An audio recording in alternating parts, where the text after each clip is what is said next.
Haji Dadang. Beliau adalah Subkor Pencegahan Penyakit Menular yang bertugas di Dinas Kesehatan Kota Tasikmalaya. Nah, pada kesempatan kali ini, terutama ibu-ibu kader Jumantik, nanti kita akan diberikan arahan bagaimana kondisi terutama penyakit DBD ya Bu ya di Kota Tasikmalaya dan juga kondisi kasus DBD di khususnya wilayah kerja Puskesmas Karanganyar. Bapak, ibu-ibu, nanti ibu-ibu akan dijelaskan tugas ibu-ibu sebagai kader Jumantik seperti apa. Walaupun mungkin sebelumnya ibu-ibu sudah ada pengenalan materi atau mungkin sudah dibentuk ya kader Jumantik. Nah, kalau sudah terbentuk, mungkin sekarang saatnya kita untuk bergerak, Ibu ya. Karena apa? Karena keterbatasan kita, petugas puskesmas tidak bisa Ibu untuk memeriksa atau memonitor di masyarakat tentang pelaksanaan pemberantasan sarang nyamuk ya. Selama ini di masyarakat stigma untuk menyelesaikan atau membunuh nyamuk itu dengan fogging ya Ibu ya. Jadi selama ini masyarakat hoyongnya di fogging ya Bu ya. Padahal itu fogging tidak jauh beda dengan kita memasang obat nyamuk Bu. Dipasang obat nyamuk elektrik itu kan juga sama membunuh nyamuk dewasa.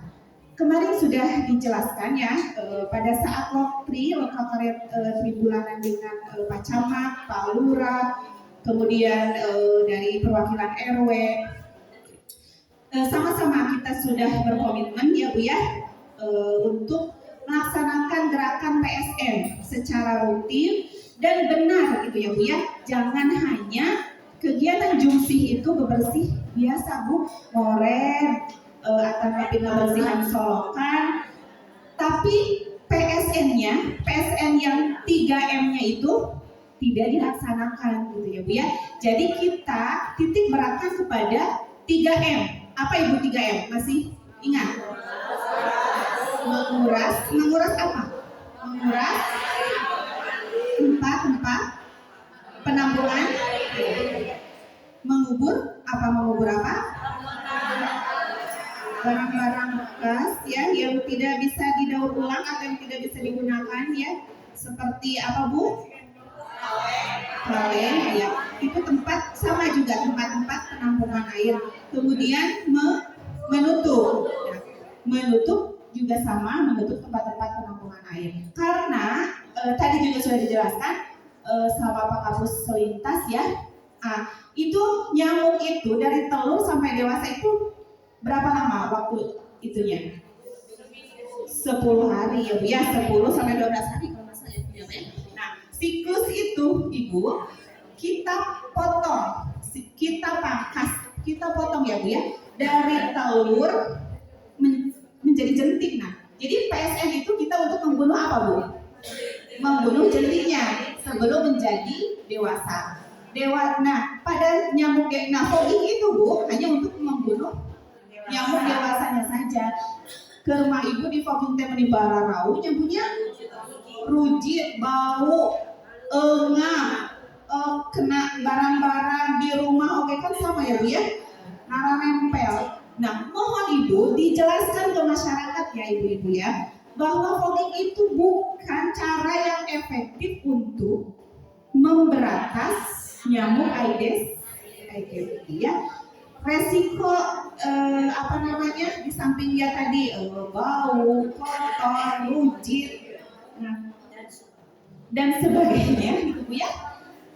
Yang paling efektif Ibu yaitu memberantas jentiknya ya, yaitu tadi dengan 3M-nya. Nah, pada kesempatan kali ini dengan kita bersyukur sekali ya kedatangan Bapak narasumber sebagai subkoordinator Kampung Rumah Kepala Seksi Ainama di Gentos dan subkoordinator pencegahan penyakit menular Dinas Kesehatan Kota Tasikmalaya. ya. Untuk waktu dan kesempatan, Haji Dadang mangga diantos pengarahan motivasi Sabara Rupina supados kegiatan Jumantik di Puskesmas Karangannya senantiasa berjalan. Mungkin Ibu. Terus izin berdiri ya. Komitos diizinkan nanti banyak.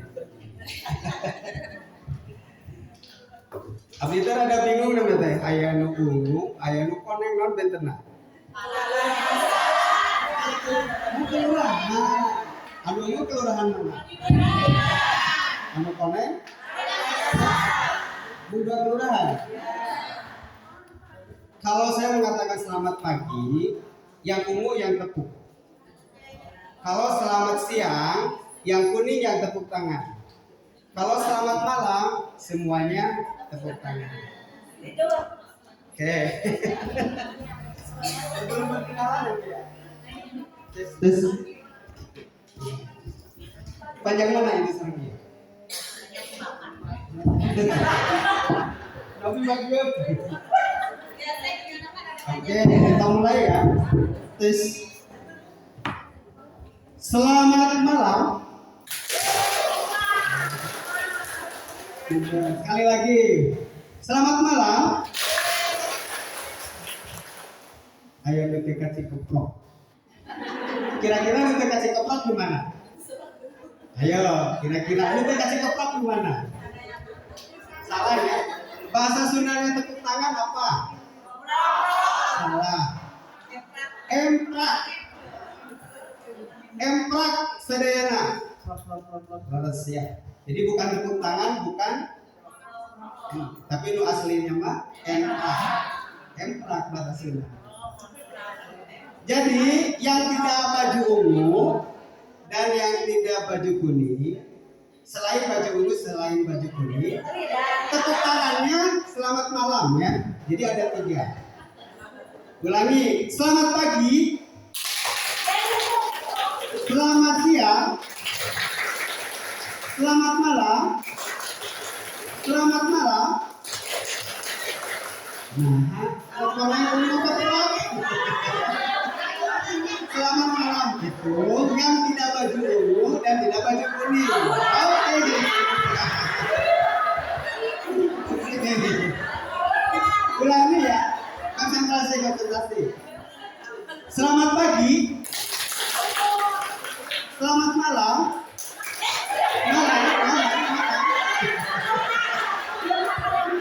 Ada 2 orang, 1, 2, 3.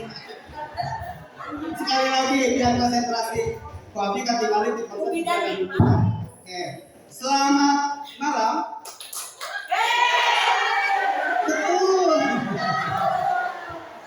Selamat pagi. Selamat siang. Selamat siang. Selamat pagi. Selamat malam. Tepuk tangan untuk kita semuanya. Baik Ibu, tadi sudah disampaikan oleh Ibu KTU. Nama saya Dadang Bapak Ibu. Nama aslinya Abdullah Hubal. Dipanggilnya Dada. Iya.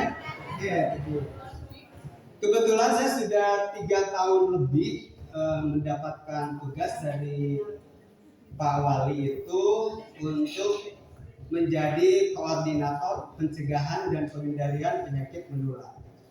Jadi dari mulai virus, bakteri, kuman, dugikeun ka digigel gogo, insya Allah ada programnya di kita di pencegahan dan pengendalian penyakit menular.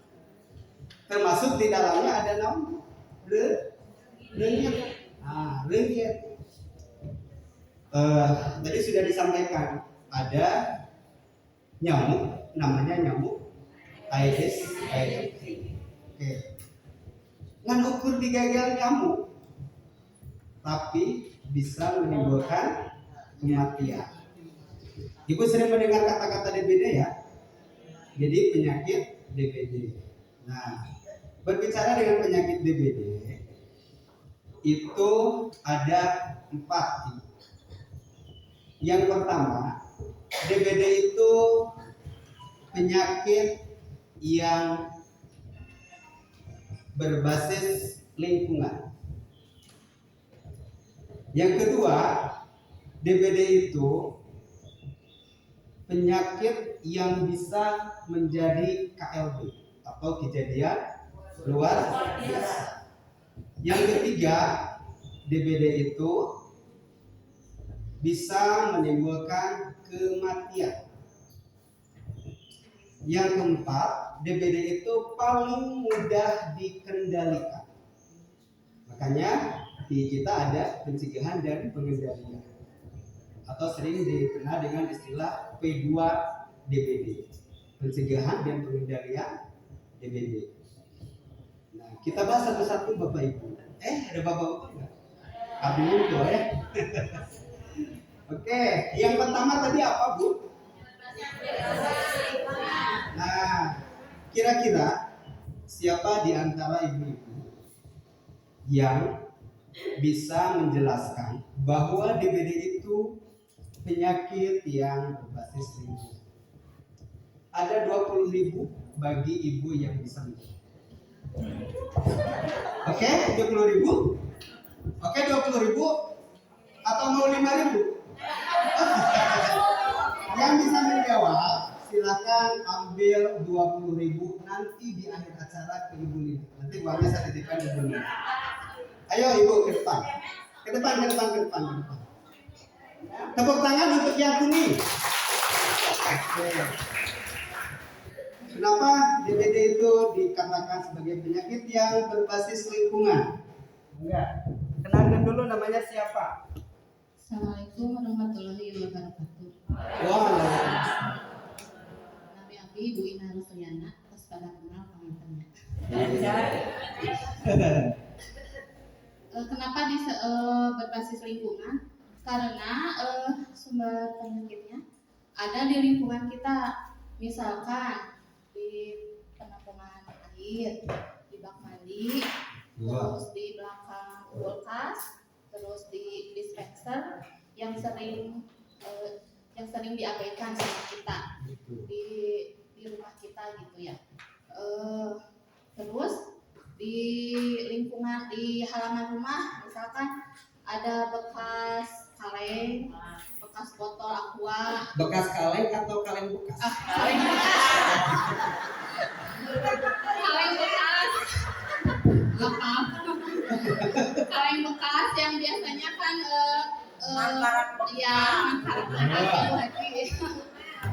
terus musim hujan lagi itu kan menjadi sarang, kalau kita abai itu paling cepat itu terjadinya jentik nyamuk gitu. Cukup. Ya, cukup. Iya. Terima kasih. Assalamualaikum. Waalaikumsalam. Layak dapat 20.000. Lebih layak kalau 50.000 ya. Cukup 20.000 aja biar terbagi. 50.000. Oke. Jadi betul ibu-ibu semuanya. Jadi yang namanya penyakit DBD itu berbasis lingkungan. Karena untuk berkembang biaknya faktor penyebab dengue itu ada di sekitar lingkungan ibu-ibu semuanya. Oke, baru satu ya. Yang kedua, bahwa DBD itu bisa mengakibatkan KLB, kejadian luar biasa. Ibu, udah bisa ditayangin nggak? Belum. Itu di ini aja dulu, terus. Oke. Nah ini. Ibu katingali tapi teka bacanya. Sama ya Bu. Katingali tapi teka baca. Tapi kadelanya Bu, supaya teka baca Abi. Iya. Ibu garis hijau katingali teh. Garis biru. Nah, garis yang ini kelihatan ya. Kemudian ada tabel di sini. Kelihatan tabelnya? Ketinggalin ya. Nah, tabel ini. Nah, itu kami dijelaskan. Garis yang hijau itu standar minimal. Yang garis merah standar maksimum. Jadi kalau ada kasus DBD masih di bawah garis hijau atau masih sejajar dengan garis hijau, itu kita dalam kondisi aman. Artinya boleh ada 10 orang. Boleh ya? Gak apa-apa dah ada 10 orang yang terkena DBD dari 100.000 penduduk. Dari 100.000 penduduk. Saya mau tanya dulu, wilayah kerja Prakanyasan berapa penduduk jumlahnya? 17.000. Ya, 17.000. Sementara DBD itu boleh ada 10 orang dari 100.000 penduduk. Di wilayah Prakanyasan itu tidak nyampe 100.000 penduduk. Tidak. Berarti di wilayah Prakanyasan mungkin hanya bolehnya itu sekitar 1-2 orang ya. Ketika ada 1 atau 2 orang yang terkena DBD di wilayah Prakanyasan itu dalam kondisi wajar. Kan nyamuk tidak bisa mati semuanya ya, wajar. Nah kita lihat kota Bu. Di bulan September ini di kota Tasik itu hanya diperbolehkan, istilahnya gitu aja ya Bu ya, biar dimengerti.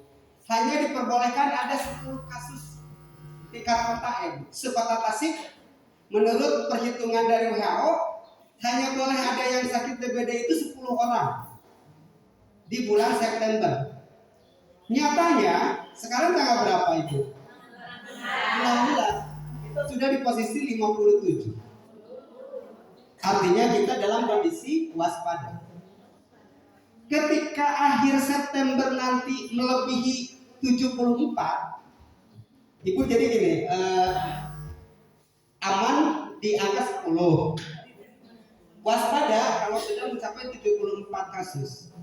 Kalau lebih dari 74 kasus kita sudah dalam kondisi KLB. Begitu. Jadi menurut grafik ini di bulan September ini satu kota tidak boleh melebihi angka 74 kasus. Kalau melebihi angka 74 kasus artinya kita sudah masuk ke fase KLB harusnya.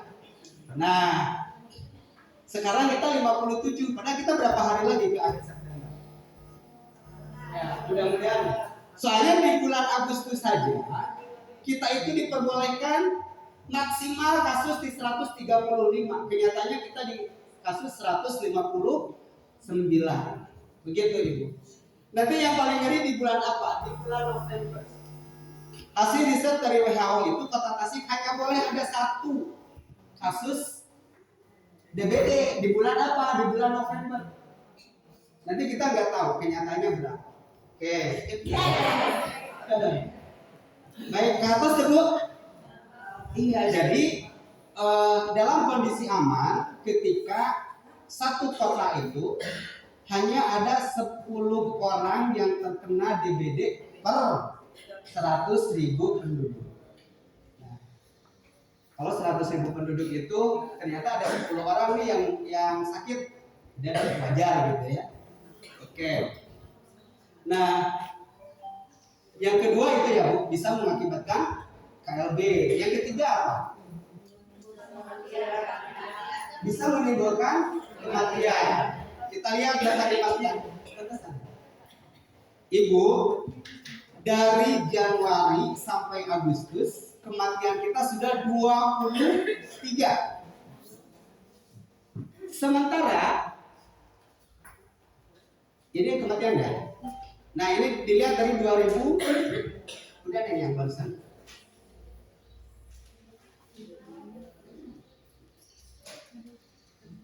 Kita itu sudah 23 kematian karena DBD.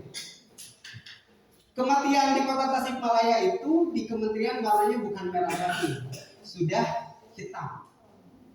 Jadi Kota Tasik itu urutan ketiga tertinggi kematian se-Indonesia.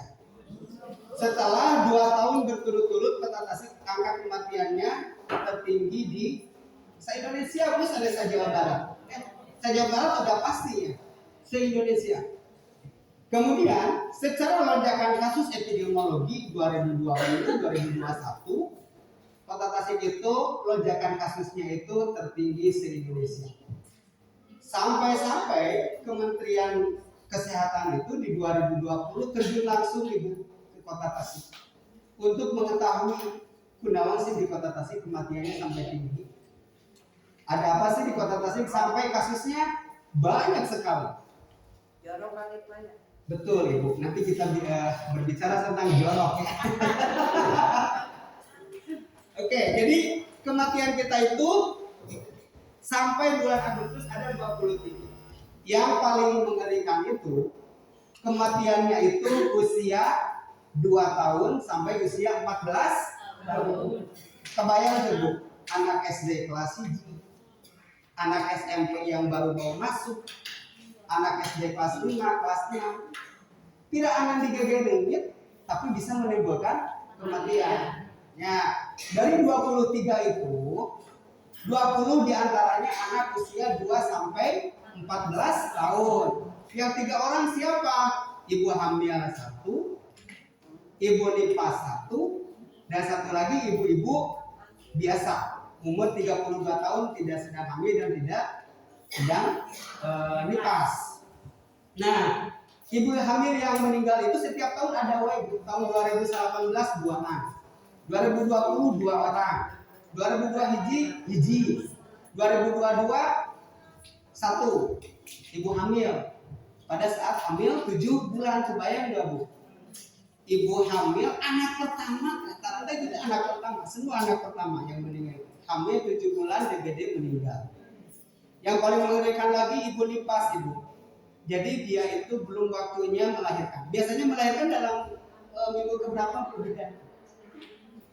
Melahirkan itu usia kehamilan berapa minggu? Ya, anggaplah harusnya 9 bulan. Pada usia kehamilan 8 bulan, baru masuk usia ke 8 bulan, dia itu terkena DBD.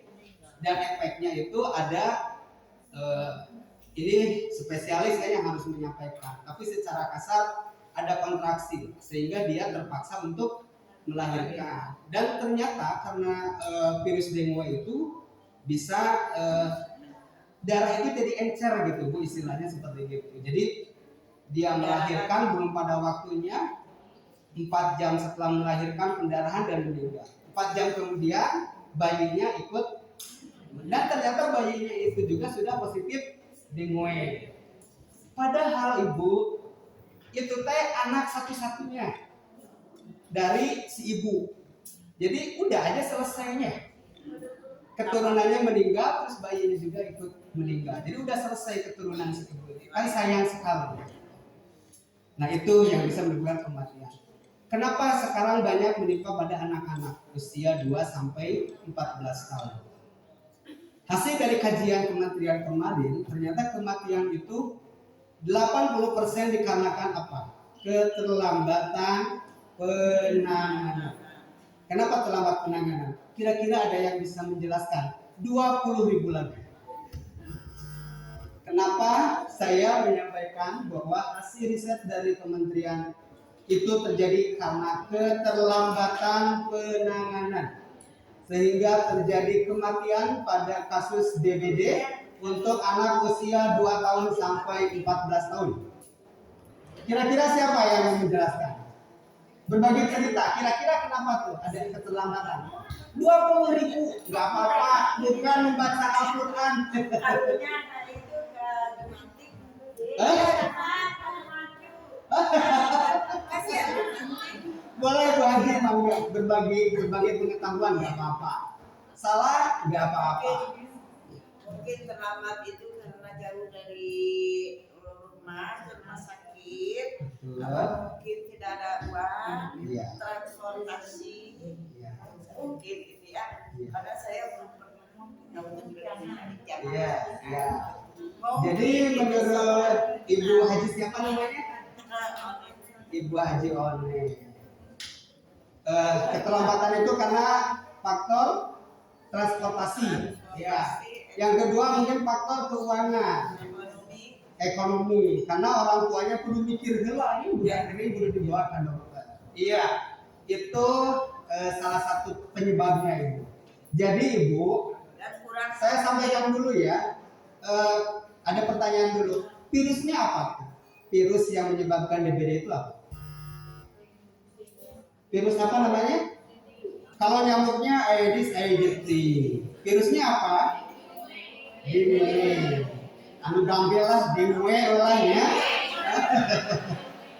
Nah Ibu, yang mutasi itu bukan hanya virus COVID Ibu. ya. Sekarang itu virus dengue juga sudah 4 kali mengalami mutasi. Sekarang istilahnya udah D4 dengue, mutasi yang keempat. Nah Ibu, cerita nih ya, kalau dulu anak Ibu, cucu Ibu demam misalkan gitu, kemudian ku Ibu itu dibawa ke dokter atau ke puskesmas, baik dokter umum atau spesialis.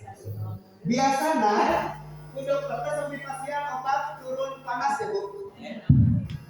Setelah itu lamun obat poe atau 3 hari turun kontrol, kurang dites laboratorium, dicek lab, cek laboratorium.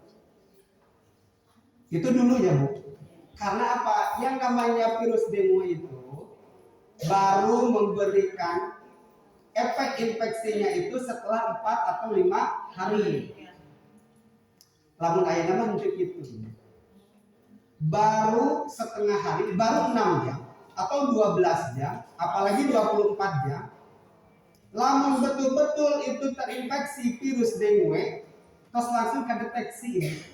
Hanya dalam waktu 1 kali 24 jam. Jadi kudu nunggu beberapa hari dulu. Ceritanya dari situ dulu ya Bu ya, supaya bayang keterlambatan penanganan. Nah, kalau trombosit si anak itu dalam posisi 157.000, ya, untuk bisa turun, misalkan sampai kondisi 50.000 gitu ya, itu membutuhkan waktu 5-6 hari, bahkan sampai 1 minggu. Lamun ayeuna mah beda deui, saking ganasnya virus dengue saat ini. Lamun penting ayeuna di tes labnya, misal trombositnya teh di posisi 157.000, ente ngajamin Ibu enjing di posisi 100 atau 150. Kenyataan yang terjadi sekarang, ketika malamnya dites 157.000, ternyata ku dokter nate, ku pasien kesana, Ibu uing minum obat, misalkan seperti itu ya. Sampai rumah ternyata dia mengalami penurunan kondisi fisik yang signifikan. Ya, ternyata dibawa dari ke rumah sakit. Baru kurang dari 1 kali 24 jam trombositnya tiba-tiba menjadi 40. Jadi pesan saya dalam hal ini, ketika anak Ibu demam, ulah ditungguan 2, 3, 4 hari. Secepatnya bawa ke puskesmas. Karena kalau tanda-tanda dan gejalanya sudah mengarah kepada DBD, pasti oleh puskesmas itu akan dites, akan di RDT. Namanya apa Bu? NS1 ya. NS1. Dengan dites NS1, walaupun demamnya baru 24 jam, 12 jam sekalipun, kemudian dites oleh NS1 itu bakal langsung ketahuan kalau dia itu demamnya karena dengue, itu udah pasti positif.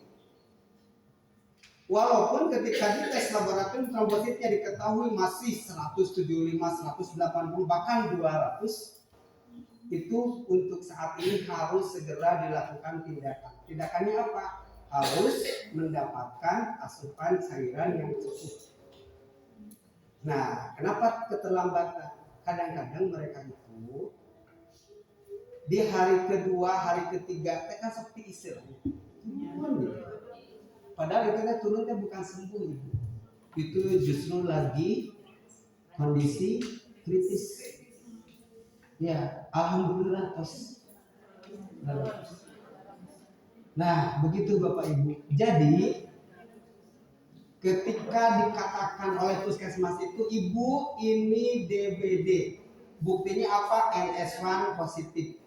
Cek puskesmas teh wayahna Ibu kedah dicanda ke rumah sakit.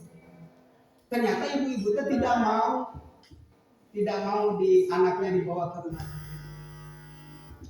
Tahu-tahu udah hari kedua ketiga udah mulai lemas, shock, baru dibawa ke IGD. Dari UGD masuk ke ruang ICU. Biasanya di ruang ICU itu tidak mencapai 24 jam. Itu sudah meninggal. Salah satu penyebab keterlambatannya itu seperti cerita itu. Mungkin faktornya karena mereka mikiran biaya. Karena kalaupun dia berpikir biaya, punya KIS itu tidak berpengaruh ya, karena mereka akan dijamin oleh BPJS. Nah, coba panggilkan. Ada tabel di situ berapa lama seseorang dirawat di rumah sakit sampai dia meninggal.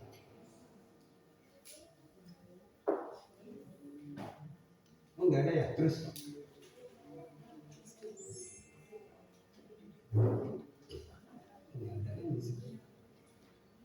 Jadi Ibu, ada yang baru 1 hari meninggal, ada yang baru 2 hari meninggal, 3 hari meninggal. Paling lama ada 2 orang yang dirawat di rumah sakit itu 4 hari baru meninggal. Dan dari semua yang meninggal itu, terutama anak-anak usia 2 sampai 14 tahun itu karena keterlambatan penanganan. Jadi Ibu ulah main-main dengan demamnya anak-anak ya. Kebayang coba Ibu kerjanya lucu naik dari TK mau masuk SD kelas 1, kelas 2, kelas 5. Luar biasa. Mudah-mudahan tidak sampai kepada anak dan cucu kita semuanya. Amin. Yang keempat apa Bu DBD itu? Sangat mudah dikendalikan. Nah, Ibu, kalau ada kasus ditemukan kasus DBD di wilayah Anu misalkan itu, pasti petugas puskesmas itu akan telepon baik ke saya ataupun ke teman saya.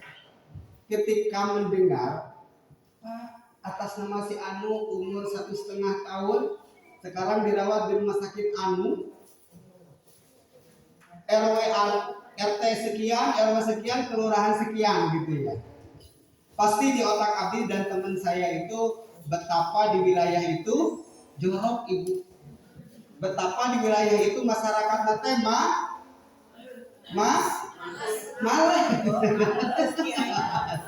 Tepuk tangan dulu biar saya jelaskan. Angkat tangannya dulu yang kanan.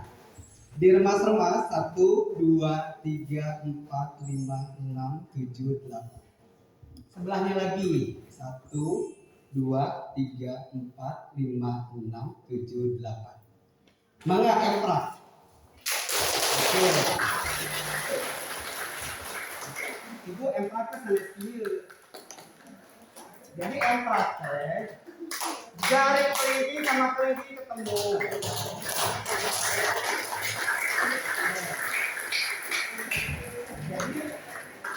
Jadi emprak yang bisa memberikan efek meningkatnya imunitas kita itu seperti itu. Apalagi kalau emprak itu. Tepuk tangan untuk Ibu Kadar Anu. Eta make nah hasilnya aku dunia abdi. Kepaksa. Atau empraknya ya, sama nyuraka. Emprak yang betul biar ada efek imunitas kepada tubuh kita itu. Ya. Boleh dilanjut? Boleh dilanjut? Selamat pagi. Bukan berapa mana? Ulangi. Selamat pagi. Selamat siang. Selamat malam. Oke, yang tidak kuning dan tidak ungu selamat malam ya. Diingat-ingat. Oke. Yang keempat, bahwa penyakit DBD itu paling mudah dikendalikan. Abi pernah dipanggil buku anggota dewan yang terhormat. Pak Haji menghadap ke saya, iya, ada apa-apa? Kunaon kasus DBD di kota Tasikmalaya tinggi wae. Iya sampai kematiannya sampai angka sekian. Kita sudah malu tuh, udah ada surat dari kementerian. Tahun ini Bu Lina, kementerian itu udah turun 3 minggu di kita ya, karena kematian kita yang tinggi. Kita malu ini. Kota Tasik, wilayah Jawa Barat, tapi kasus kematiannya lebih tinggi dibandingkan dengan yang di pelosok sana, di Papua. Kita malu, kita sebagai provinsi penyangga ibu kota, ternyata angka kematian tinggi, kasus DBD-nya juga tinggi. Sajorok apa sih cina kota Tasik? Kan gitu kan keluarnya tuh. Malas kumaha sih penduduk kota Tasik sampai kasusnya tinggi. Nah, kenapa tadi dikatakan paling mudah dikendalikan? Karena itu kembali lagi kepada perilaku individu. Perilaku rumah per rumah. Nah, Ibu, tadi Ibu KPU menyampaikan ada kader Jumantik. Tapi sekarang bukan Jumantik ya, Bu Lina. Ke kader gerakan satu rumah satu Jumantik. Sama-sama kembali lagi ke Jumantik. Kalau bedanya, kalau Jumantik itu juru pemantau jentik itu kader memantau seluruh rumah. Kalau Giris di satu rumah itu ada satu gerakan satu rumah satu Jumantik. Ada satu orang Jumantik. Nah, Ibu, kenapa tadi dikatakan jorok ya? Salah satu contohnya, saya mengunjungi salah satu rumah yang anak usia 4 tahun meninggal. Sudah 15 tahun dia menikah, tidak punya